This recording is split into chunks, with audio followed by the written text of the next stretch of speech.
पहला चरण का जब चुनाव मतदान होने जा रहा था उससे ठीक पहले आर.के. सिंह साहब का एक बयान सुर्खियों में आ गया। ये खबर थी बिहार की जो एनडीए और नीतीश कुमार की जो सरकार है, भारतीय जनता पार्टी और नीतीश कुमार की मिलीजुली, उस सरकार में एक घोटाला हुआ है। क्या आपका मेंटालिटी ये है कि अगर मैं किसी पार्टी में हूँ या किसी समूह में हूँ, उसमें कोई चोरी करता है या डकैती करता है तो हम चुप रहे इसीलिए कि हम उस डिपार्टमेंट में हैं? अरे साहब, वो डिपार्टमेंट थोड़े कहती है कि चोरी करो। लेकिन ऐसा हो सकता है कि पार्टी तो कहती है कि न खाएंगे न खाने देंगे। जनता को तो आप यही कहते हैं कि हम ईमानदार हैं और वो चोर है। इंटरनल फोरम में हुआ नहीं ना, इंटरनल मतलब हम पहले क्या किए, नीतीश को फोन करते तो नीतीश का तो दिमाग है नहीं, मतलब his mind is, I am sorry, लेकिन सच्चाई आप भी फेस नहीं करते। कैसा मीडिया है ये, डरा हुआ मीडिया है। ऐसा लग रहा है कि आप पिछले कुछ समय से अपनी पार्टी से नाराज हैं क्या? क्योंकि आपने कुछ दिन पहले अपनी ही पार्टी के जो नेता थे, बिहार के सम्राट चौधरी हुए, दिलीप जायसवाल हुए, मंगल पांडे हुए, इन लोगों के खिलाफ भी जांच की मांग की थी क्योंकि उनके ऊपर किसी विपक्षी पार्टी ने आरोप लगाया था, प्रशांत किशोर ने। अब विपक्षी पार्टियां तो लगाती ही हैं आरोप, उसको आधार बनाकर आपने अपनी ही पार्टी के अंदर एक मोर्चा खोल दिया कि इन लोगों की जांच होनी चाहिए या इनको पार्टी से बाहर निकाला जाना चाहिए। सम्राट को चाहिए कि एक्सप्लेन करे। आपने किसी को उप मुख्यमंत्री बनाया, पार्टी का नेता, पार्टी का अध्यक्ष बनाया, पार्टी का गृह राज्य मंत्री बनाया। पार्टी के हित के लिए चाहिए कि पार्टी उसे कहे कि तुम अपना सफाई दो जी। पार्टी फोरम में ये हो रहा है कि अमित शाह ने अभी हाल ही में बिहार में चुनाव प्रचार में बयान दिया कि आप सम्राट चौधरी को जिताइए, हम और मोदी जी इनको और बड़ा आदमी बनाएंगे। तो अभी डिप्टी चीफ मिनिस्टर हैं, उनका इशारा था कि हो सकता है मुख्यमंत्री बन जाए, कुछ और बन जाए, और बड़ा आदमी ने। आप कह रहे हैं कि उस आदमी की जांच होनी चाहिए। तो पार्टी के रवैये से आपको क्या सेंस आ रहा है? हमको लगता है कि ये बिल्कुल ही दुर्भाग्यपूर्ण है। अमित शाह जी, ये पार्टी का जो रुख है बिल्कुल दुर्भाग्यपूर्ण है, क्योंकि लोगों ने आपको किस लिए वोट दिया? लोगों ने आपको इसलिए वोट दिया क्योंकि ये आपने कहा कि हम न खाएंगे न खाने देंगे, इसीलिए तो हम पार्टी में आए। नहीं तो हमारे रिटायरमेंट के पहले ही तो नीतीश जी हमको एकदम बिल्कुल पकड़ करके ले जा रहे थे अपने साथ। लेकिन हम लोगों को लगा कि साहब तो एक ईमानदार नेता है, ईमानदार पार्टी है, देश को सर्वोपरि रहती है, इधर आ गए। तो लेकिन अब देखिए साहब, अगर ये है पार्टी ईमानदार है तो इतना भ्रष्ट सरकार क्यों है?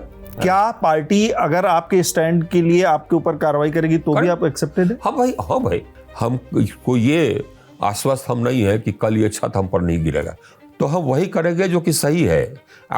हमारे महकमा में भी वही करा लेंगे जो सही है, जो गड़बड़ करेगा उसका गला काट देंगे। आप समाचार देखते हैं? हाँ, तो जैसे अब टीवी भी देखते हैं, यूट्यूब भी देखते हैं। जब ये खबर आपने सुना कि आपका इंटरव्यू एबीपी न्यूज वालों ने हटा दिया, सुना कैसा लगा आपको? आपको क्या लगा, कैसा बुरा लगा? तो फिर हमारा डिटर्मिनेशन और बढ़ गया। हमने कहा कि साहब आप आवाज दबाएंगे। आप जानते हैं ये डेमोक्रेसी की गारंटी क्या है? Free press. अगर फ्री प्रेस नहीं लगा तो डेमोक्रेसी नहीं। क्या ऐसी कोई स्थिति बन गई है? क्योंकि जब तक नीतीश कुमार भले चंगे थे, एक्टिव थे, दिख रहे थे ठीक ठाक, तब तक अडानी समूह बिहार में उस तरह से एंटर नहीं कर पाया था जैसा अब हो रहा है। ये क्या हो रहा है? क्या कुछ ऑर्गेनाइज तरीके से एंट्री हो रही है? उस समय के नीतीश जी एकदम अलग थे साहब। ये हमको मतलब सबको, हम जैसे हमारे जैसे पदाधिकारी को खुशी होती थी कि एक ईमानदार मुख्यमंत्री मिल गया है। तो अभी जो अडानी समूह पर कृपा हो रही है, मेरे अडानी समूह से स्पेसिफिक, तो अगर वो दिमाग रहता ना, वो नीतीश जी रहते तो कभी नहीं होते। इस तरह का मामले पर वो साइन करते ही नहीं। अभी हमारा मानना है कि शायद उनको मालूम ही नहीं कि किस तरफ, या उनको आभास नहीं कि किस तरह के कागज पर उनको साइन करा लिया गया। मान ली जांच नहीं करवाती है सरकार, तब क्या आपकी डिमांड रहेगी? क्या कोर्ट का कोई और रास्ता जांच नहीं करवाती है तब तो हमको लगता है कि कोई ना कोई पीआई कर देगा, नहीं करेगा तो हम ही कर देंगे। आप जाएंगे? हाँ भाई, काहे नहीं करेंगे। ये भी है कि हम गृह सचिव रहे, कमिश्नर रहे, एक्सेट्रा, स्टेट में भी रहे, यहाँ भी रहे, और हमारे पास भी हमारे साथ बहुत जानकारी है जो कि ऑफिशियल सीक्रेट्स एक्ट के अंतर्गत हम रखते हैं। लेकिन कोई अगर मर्यादा लांघेगा जी तो हम भी नहीं छोड़ेंगे, हम भी मर्यादा लांघ देंगे, ये बात साफ। क्योंकि आर.के. सिंह बहुत पीसफुल आदमी है, लेकिन कोई अननेसेसरी अगर छेड़ देना तो उसको तो हम छोड़ेंगे नहीं।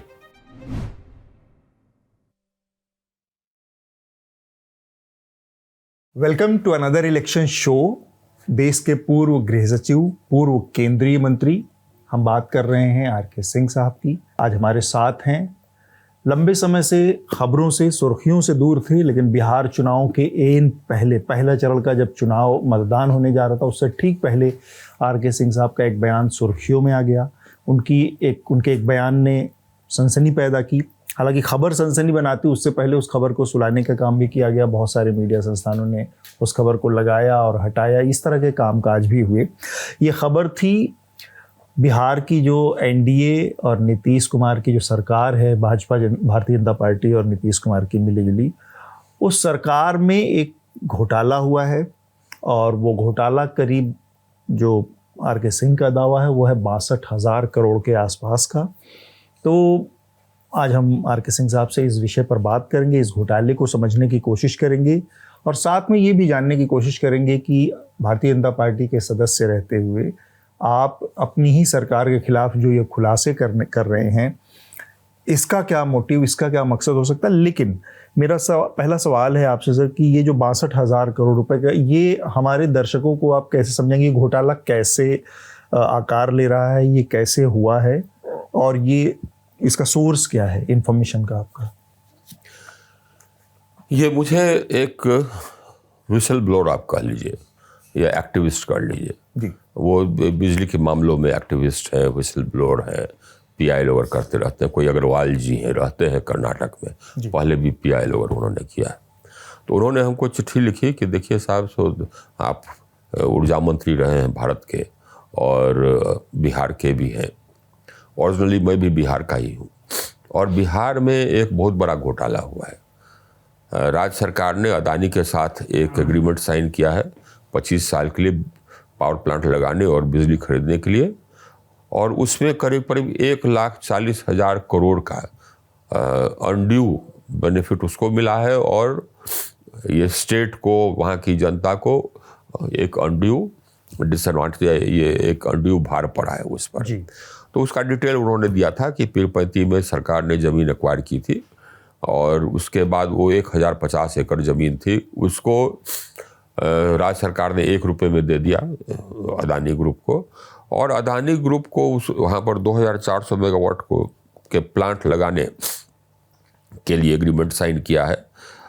और उस प्लांट से जो बिजली पैदा होगी उसको राज्य सरकार खरीदेगी 25 साल के लिए 6 रुपये 7.5 पैसे के हिसाब से, जिसमें से कि 4 रुपये 16 पैसे फिक्स कॉस्ट है और 1 रुपये 91 पैसे वेरिएबल कॉस्ट है।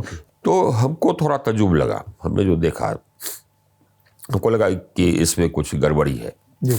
क्योंकि 4 रुपये 16 पैसे लेवलाइज फिक्स कॉस्ट को ये बहुत ज़्यादा है। तो हमने ऊर्जा मंत्री बिहार से बात की, उन्होंने कहा कि ऐसे शिकायत आई है, इसमें हम देख रहे हैं तो कुछ हमको क्वेश्चनेबल लगता है, कोई समझा दे हमको या आप कागज़ भेज दें। तो उन्होंने कहा कि नहीं एकदम बिल्कुल हम कागज़ भेजते हैं, न वो कोई कागज़ भेजे न कुछ समझाए। तो हमारा शक कुछ और गहरा हो गया। तो मैंने खुद कागज़ मंगा करके, मैं बिहार काडर का ही ऑफिसर रहा हूँ तो मैं जानता हूँ पदाधिकारियों को, खुद कागज़ मंगा करके हमने देखा। देखिए ये मैं बता देता हूँ मैकेनिक्स ये है कि जिस समय मैं था मिनिस्ट्री ऑफ पावर में, उस समय जो कैपिटल कॉस्ट था प्लांट बैठाने का made in India, Chinese plant नहीं, चाइनीज़ प्लांट का सस्ता कॉस्ट होता है। अब बहुत सारे प्राइवेट पार्टीज चाइनीज़ प्लांट लगाते हैं और लगाते थे, अभी भी शायद लगाएंगे ही most likely, I don't know. लेकिन वो जो आप BHEL के मशीनरी ले लें, LNT के मशीनरी ले लें, जो सॉलिड मशीनरी, तो 5 से 6 करोड़, 5 साढ़े 5 मैक्सिमम 6 करोड़ के आसपास आता था कैपिटल कॉस्ट जब हम थे। और आज के दिन में मैक्सिमम आएगा वो 9, साढ़े 9, 10 करोड़। तो ये मोटा मोटी हमारा अनुमान था। काफ़ी समय हम रहे बिजली विभाग में, तो हमने उसको वेरीफाई भी किया। कुछ ये जो इसमें ये है जो बनाते हैं थर्मल पावर प्लांट्स, उसे वेरीफाई किया। तो वेरिफिकेशन में भी आया कि 9, साढ़े 9, 10 करोड़, मैक्स 10 करोड़ FGD लेकर के। लेकिन ये ये अभी लेकिन FGD वहाँ लगना नहीं है। अच्छा। वो जो FGD का नोटिफिकेशन है उसे बाहर है, तो 9.5 करोड़ होना चाहिए, दैट्स फेयर। और अगर हम मैक्स ले लें तो 10 करोड़, तो 10 करोड़ अगर कैपिटल कॉस्ट आता है तो फिक्स कॉस्ट 2 रुपये 75 पैसे से ज़्यादा नहीं हो सकता है। यहाँ आप दे रहे हैं 4 रुपये 16 पैसे, तो ये घोटाला है। पर यूनिट 1 रुपये 41 पैसे का घोटाला है। ये कुल में कितने यूनिट पैदा होंगे? 2400 मेगावाट। 2400 मेगावाट में साल भर में अगर हम 60% PLF लें तो 2100 करोड़ यूनिट पैदा होंगे। अगर हम 85% PLF लें, जिस आधार पर हम लोग कैलकुलेट करते हैं कॉस्टिंग एटसेट्रा, ठीक है, तो आएगा 1787 crore unit. 1787 crore multiplied by 1.41, 2500 crore extra per year. ये जो है 1 रुपये 41 पैसे जो सरप्लस है, ये सरप्लस का मतलब क्या हुआ?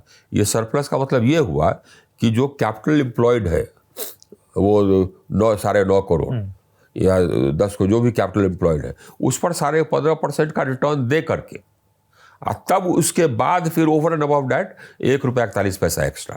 प्लेन एंड सिंपल ये बिल्कुल घोटाला है। तो 2500 करोड़ पर ईयर 25 साल तक 62,000 करोड़।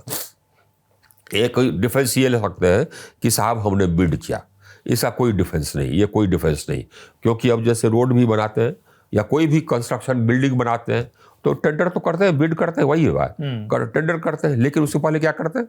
उसके पहले अगर आप मकान बनावेंगे और आप देंगे कि हाँ साहब कोई बना दो, तो पहले आप एस्टिमेट तो कर लेंगे कि हाँ साहब इस मकान बनाने में हमारा मैक्सिमम इतना खर्च होना चाहिए, 1 करोड़ 1.5 करोड़ ये होना चाहिए, 1.35, और उसके बाद फिर बिड करेंगे आप। या रोड बनाने में, हाँ यहाँ से लेकर के ग्रेटर नोएडा तक रोड बनाने में 10 करोड़ लगेगा, तो अगर हम 11 करोड़ उसने किसी ने बिड किया तो हम उसको कहेंगे अच्छा साहब चलो 10.5 करोड़ रिजनेबल होगा, हम 11 दे देंगे।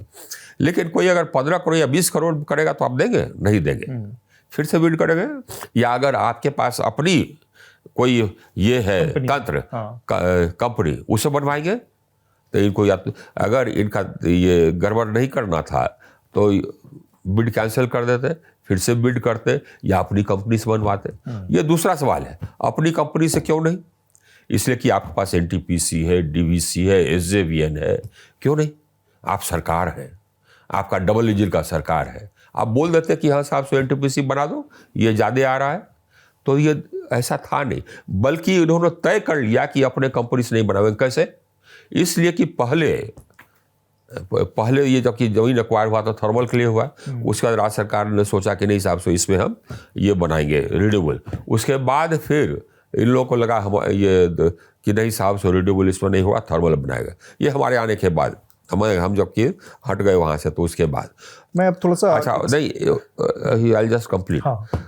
और उसमें राज्य सरकार भी निहित थी। एक का एक इसमें था कि हाँ साहब सो ये बना देगा, NTPC बना दिया, SJVN कोई बना देगा। एक का एक उन्होंने राज्य सरकार ने तय कर लिया और यहाँ से भी सहमति ले ली कि साहब हम बिड करांगे। क्यों? कारण, अच्छा अगर NTPC बनाता है तो कोहलगांव बगल में है, 15 किलोमीटर है, उसी MGR से, MGR कहते हैं मेरी गो राउंड, कोयला लाना, कोयला का दाम, कोयला लाने का दाम एक मेजर कॉस्ट है। अगर आपके पास एग्जिस्टिंग MGR है, उसी से आपका काम चलेगा, तो आपका कॉस्ट बहुत कम हो जाएगा। तो अगर NTPC बनाती तो कुल मिला करके ये 6 रुपया और 7.5 पैसे के बदले में वो 4-4.5 रुपया में बिजली आपको दे देती, तो जनता को कितना कम हो जाता? 2 रुपया कम हो जाता पर यूनिट। और आप जनता से 1 रुपये 41 पैसे बल्कि 2 रुपये पर यूनिट ज्यादा कर रहे हैं। क्यों? एक्स्ट्रा लेके। हाँ, क्यों?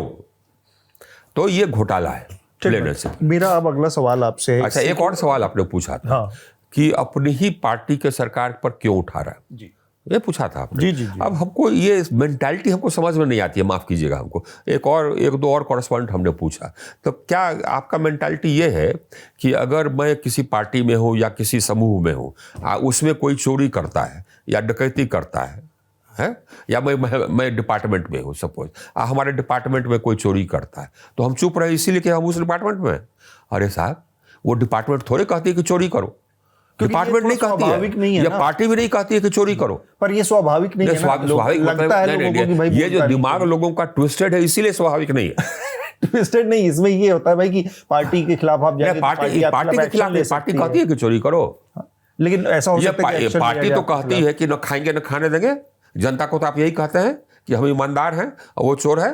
तो मेरा जनता को अगला तो यही ना कहते हैं कि न खाएंगे न खाने देंगे। मेरा अगला सवाल है सर इससे जुड़ा फिर आपसे कि तो अगर न खाएंगे न खाने देंगे तो जो चोरी कर रहा है वो तो पार्टी के फिलॉसफी के खिलाफ कर रहा है। तो आपने इस बात को पार्टी अगर ये वो आपने हमने पार्टी के किसको फोन किया? इंटरनल फोरम पे उठाया? स्वतः त्वरित किया। अच्छा, एक तो पहले हमारे उपज नहीं है, एक हमको शिकायत आई।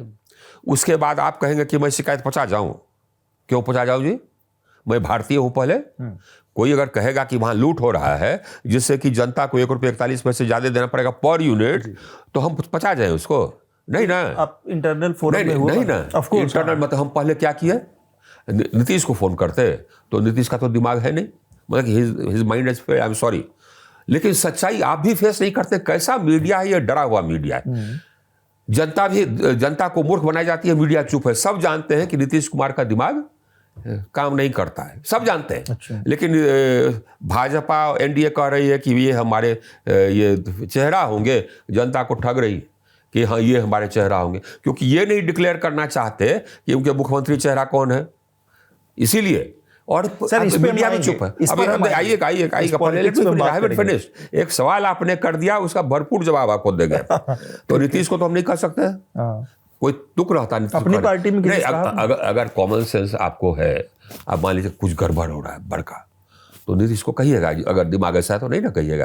किसको कहिएगा? ऊर्जा मंत्री को। तो हमने क्या किया? ऊर्जा मंत्री को कहा, और ऊर्जा मंत्री ने क्या किया?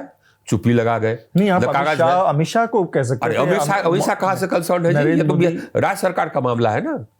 तो ये चुप्पी लगा गए, तो हम क्या करें?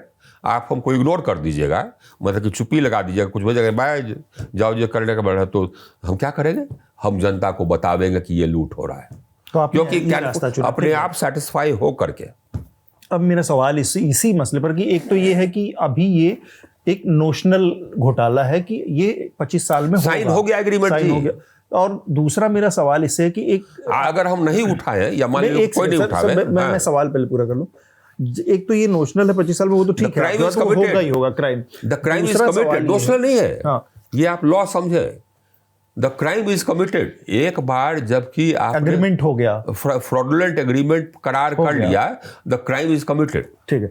दूसरा मेरा सवाल इससे जुड़ा ये था कि अगर ये जो पैसे की कीमत फिक्स की गई ₹6, ₹16, ₹7, ₹7.5, वॉटएवर, क्या आपने कंपेयर किया दूसरी कंपनियों को के साथ? किस रेट पे एग्रीमेंट है? तभी तो हमको पता चलेगा कि कैसे गड़बड़ी हो रही है। एक और बात बता देते हैं आपको, क्योंकि जो भी इस सेक्टर में है या जो भी पढ़ा लिखा है, जैसे हम एक्सपेक्ट क्या करते हैं कि जो पदाधिकारी पढ़े लिखे होंगे, मंत्री भले नहीं पढ़े लिखे हो, तो ऊर्जा मंत्री कह सकते हैं कि हम नहीं जानते, लेकिन प्रधान सचिव नहीं कह सकते, मुख्य सचिव ऐसा नहीं करते। ये यूनिवर्स लिमिटेड है। जैसे डैम बनाने वाली कंपनियां 2 ही 3 है, वैसे ही सर आप इतने बड़े प्लांट। सुनिए, लेट मी आंसर यू। वही इसमें आंसर है, शांति से बैठिए और इसको ग्रहण कीजिए, इसलिए कि ये सच्चाई है ना। आज सच्चाई अगर मीडिया नहीं ग्रहण करेगी ना, तो देश का तो भट्टा बैठ गया। जैसे कि आपने कहा ना, ये डरा हुआ हो गया है। आपने कहा कि एक मीडिया चलाया, उसका तो अपने मन से थोड़े बंद कर दिया, कोई बंद कराया। हाँ, तो देखिए है क्या कि थर्मल प्लांट बनाने वाले सिर्फ 3-4 ज़्यादा ये जो पब्लिक सेक्टर है इसके अलावे एनटीपीसी, एसएवीएन 2-3 हैं जो कि थर्मल बनाते हैं, थर्मल पावर प्लांट सेटअप कर रहे हैं, और डीवीसी। लेकिन प्राइवेट सेक्टर में 3 या 4 होंगे। अदानी है, एक जेएसडब्ल्यू अभी है, हाँ तो जेएसडब्ल्यू अभी आया है, टोरेंट अभी आया है, एसआर भी है। एसआर नहीं है, एसआर नहीं बनाता है। यही है अदानी, जेएसडब्ल्यू न्यू अराइवल, और न्यू मतलब वेरी न्यू अराइवल, 1-2 प्लांट बनाया होगा इससे ज़्यादा नहीं, और Torrent very very new arrival, बस और कोई नहीं। तब अगर 3 ही हैं बिडर और हर स्टेट पावर प्लांट सेटअप कर रहा है, तो लोग क्या करता है? वही जो कि सब ग्रुप करता है, कार्टेलाइजेशन। तो कहा जाता है कि तुम राजस्थान में ले लो, हम महाराष्ट्र में ले लेते हैं, कर्नाटक में तुम ले लो, 3 आदमी हो गए, हम लोग सब तुमको सपोर्टिंग बिड कर देंगे। कर्नाटक में हमको लेना है तो हम बिड कर दिए, आप बता दिए कि भैया हम 12 करोड़ पर मेगावाट बिड किए हैं कैपिटल कॉस्ट, तो जो दूसरा बाकी दोनों है वो 12.5 12.25 कर देगा। ऐसा ही होता है। ऐसा ही पथ निर्माण में भी होता था। जब हम वहां गए प्रधान सचिव पथ निर्माण, पथ जैसे कि बिजली को हमने सुधार दिया ना, बिहार में हमने रोड को सुधार दिया था, तो आप सब लोग बढ़ा के ले लेता है, लेकिन सरकार की क्या ये है रिस्पॉन्सिबिलिटी कि देखेगा कि बनाने में कितना लगता है, और तब कहेगा कि इससे ज्यादा हम नहीं देंगे। ये अब मेरा सवाल एक और थोड़ा सा ऐसा लग रहा है कि आप पिछले कुछ समय से अपनी पार्टी से नाराज हैं क्या? क्योंकि हमने देखा सर मुझे सवाल तो पूरा कर लीजिए। आपने कुछ दिन पहले अपनी ही पार्टी के जो नेता थे बिहार के, सम्राट चौधरी हुए, दिलीप जायसवाल हुए, मंगल पांडे हुए, इन लोगों के खिलाफ भी जांच की मांग की थी, क्योंकि उनके ऊपर किसी विपक्षी पार्टी ने आरोप लगाया था, प्रशांत किशोर ने।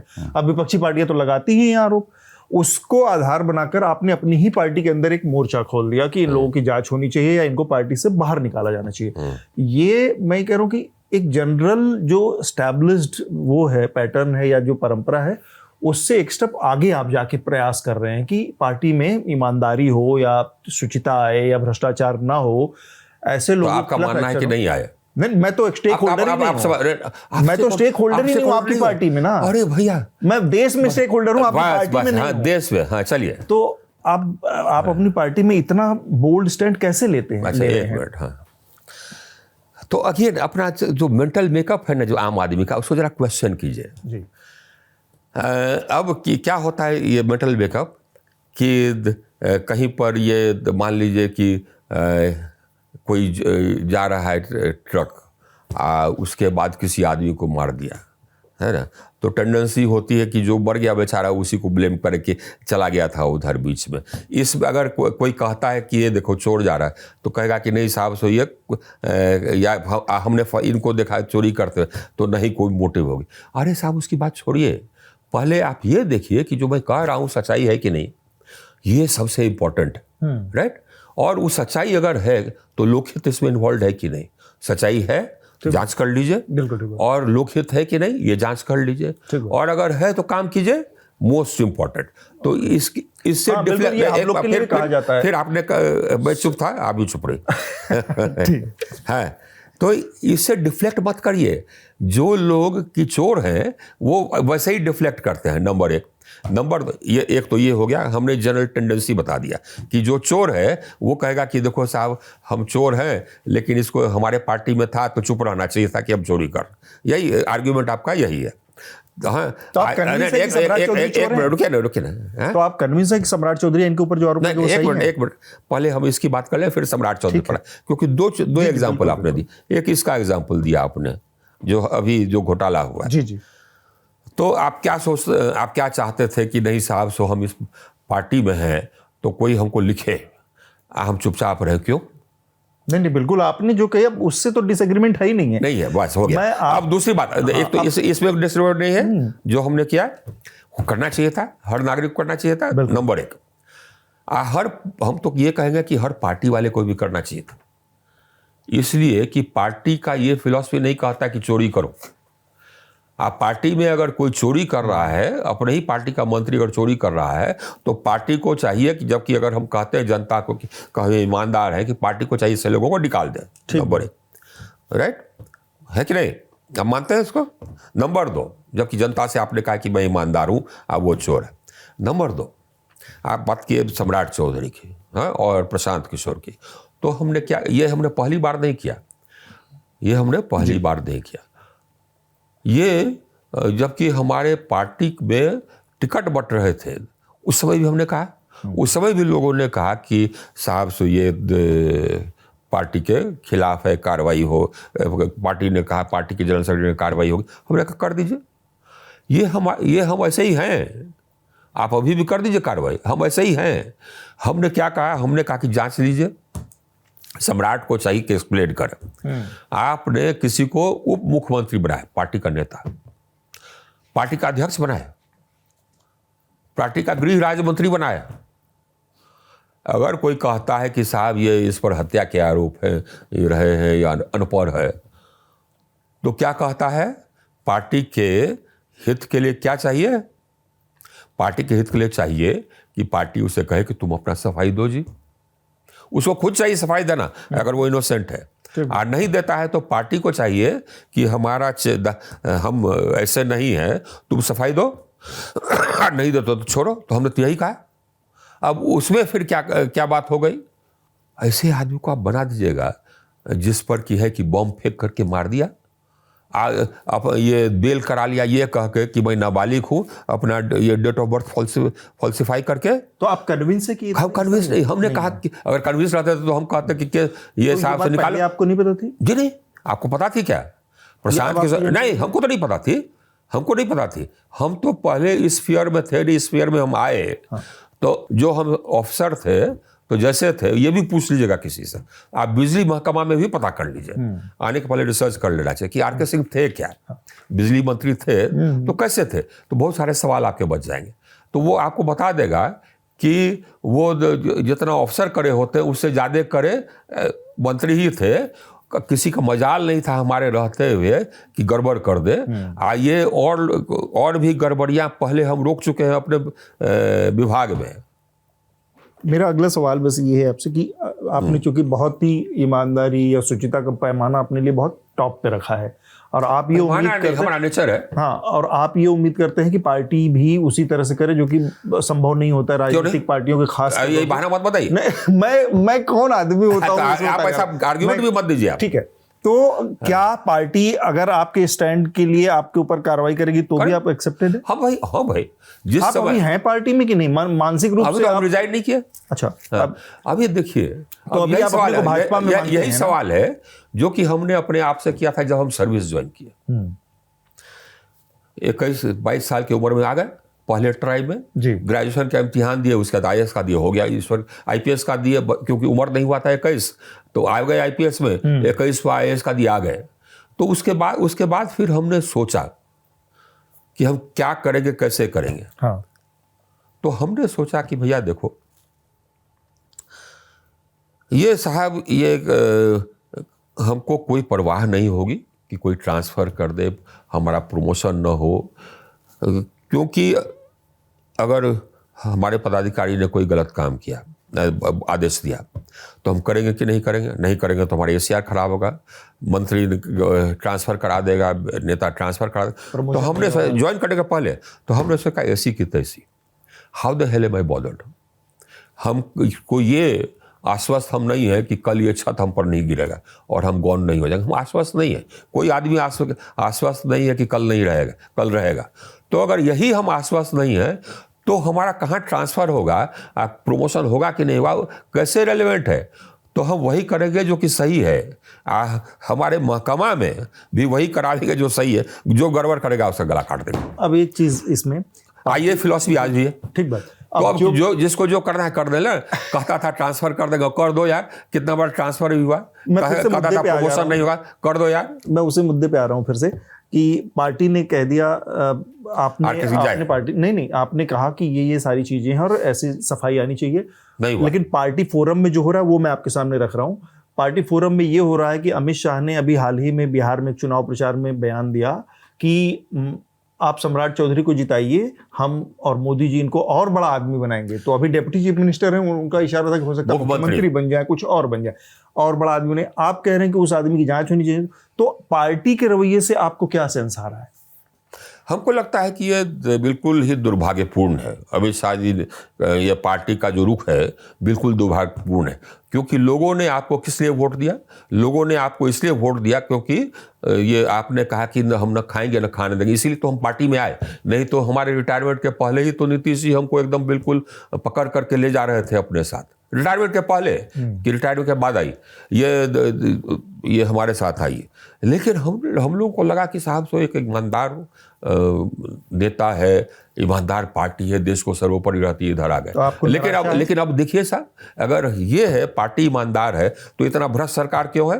भाजपा के ओवरऑल जो नीतियां उस पर मैं एक छोटा सा सवाल आपसे रखूंगा, क्योंकि भ्रष्टाचार आज की तारीख में जैसे लगता है कि आपका ये मुद्दा नहीं है, तो ये हमको एक्सेप्टेबल नहीं है। अच्छा, मुद्दा क्यों नहीं है साहब? अच्छा ये बताइए, नेता क्या है? आज का नेता को डिफाइन कर दीजिए आप। आज का नेता क्या है?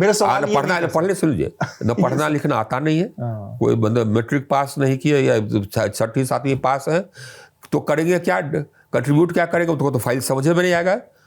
किस लिए है वहां? खाली पैसा लूटने के लिए, साइन करने के लिए। साइन वैसे थोड़े, पैसा लूटने के लिए, घुसखोरी के लिए, इसलिए ना है। तो ये धरती पर बोझ हुए कि नहीं हुए? मेरा सवाल सर पूरा एक बार आप सुन लीजिए। आप इससे सहमत है जो हम कह रहे हैं? बिल्कुल, आपकी बात सही है। जो लोग भ्रष्टाचार के लिए अगर आ रहे हो राजनीति में, 90%, आपके प्रयास 95%, आपके प्रयास पे तो मैं प्रश्न चिन्ह लगा ही नहीं रहा। मेरा सवाल ये है कि भ्रष्टाचार जनता को जागृत करना चाहिए ना। हाँ, और भारतीय जनता पार्टी ने जैसे एक काम किया, इलेक्टोरल बॉन्ड जैसी पॉलिसी आ गई, उसमें अरबों रुपए का खेल इधर उधर हुआ। आप उसी पार्टी में रहते हुए ये देख रहे थे, तब इसको कैसे देख रहे थे, आज इसको कैसे आप रिएक्ट करें? अब हम बताते हैं। जैसे हम पता है, हम आपको पहले भी बता दिए कि जो हम थे, जिस तरह से काम करते थे वैसे ही हम काम करते हैं। कैसे काम करते थे बता दीजिए। हमारा पोस्टिंग इसीलिए, क्योंकि हम बहुत इनकन्वीनियंट थे, तो इसीलिए लोग इंपॉर्टेंट जगह पर डाल देते थे, क्योंकि जानते थे कि ये कर देंगे। तो जब हम काम करते, जब हम कोई जिम्मेदारी दे दिया तो और कुछ नहीं हम देखते। सवेरे गए और रात को 9 बजे 10 बजे लौटे, बस। हमको न टाइम रहता है किसी से गप करने का जी, और न टाइम रहता है कोई ये गॉसिप सुनने का या पेपर सुनने का या यूट्यूब देखने का। That's it. और अपने काम में हमारा ऑब्जेक्टिव ये रहता है कि जितना जैसा काम हम कर जाए ना, वैसा हमसे पहले ना कोई किया हो ना करे। तो वही काम हमने डेवलप, पहले हमको लोग रखते थे, क्या हुआ, आईजी प्रिजन बनाए। क्यों भैया? कि वहाँ जेल से कुछ सिख टेररिस्ट थे, उसका एस्केप हो गया, तो किसको बनाओ आईजी प्रिजन? तो आरके सिंह। किसी को साफ करना है, पटना में क्राइम बढ़ गया, तो किसको बनाओ डीएम?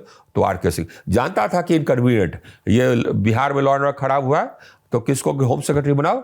तो आरके सिंह। जानता था कि इनकन्वीनियंट है, जानता था कि गलत आदेश नहीं मानेगा, फिर भी डाल दिया। उसके बाद फिर खटपट हुआ, बदल दिया। चलिए साहब, ठीक है। तो यहां भी ऐसा ही है। तो लेकिन जबकि हम फ्री हो गए तो हमको समय है, तो हम बैठ के गॉसिप करते हैं, हम समाचार भी देखते हैं, हम अब टीवी भी देखते हैं, यूट्यूब भी देखते हैं। आप समाचार देखते हैं? हाँ, तो जैसे अब टीवी भी देखते हैं, यूट्यूब भी देखते हैं। जब ये खबर आपने सुना कि आपका इंटरव्यू एबीपी न्यूज वालों ने हटा दिया, सुना कैसा लगा आपको क्या लगा, कैसा बुरा लगा? तो फिर हमारा डिटर्मिनेशन और बढ़ गया। और उसके बाद फिर हमने कहा कि नहीं साहब, सो इसको कैसे किया जाए।